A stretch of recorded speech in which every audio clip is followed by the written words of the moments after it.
Yung mga professional, they talk about it because they study about it. They study about it to find the solution of that problem. Yung iba naman, they are not professional, hindi sila matalino, hindi sila mayaman or sikat, but they talk about it because they experience it. Parang halimbawa, nagka-thyroid ka. Una, hindi mo alam kung ano yung bukol niya sa liig mo. Para malaman mo kung ano yung bukol niya sa liig mo, pupunta ka ngayon sa professional.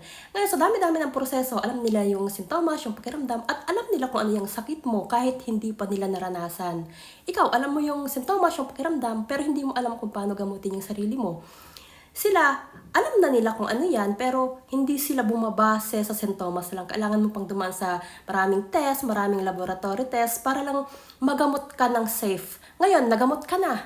You are not a professional, hindi ka matalino, mayaman, or sikat, but you can talk about it. Because may awareness ka na dyan.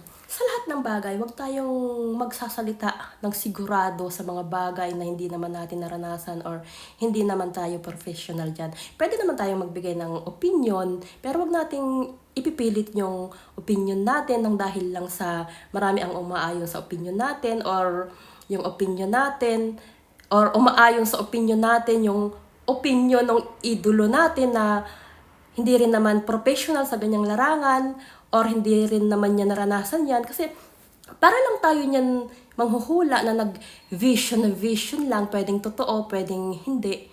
Hindi kasi pwedeng gawing hula-hula lang yung mga seryosong usapin. Wala lang, nagmamagaling lang si Edeline.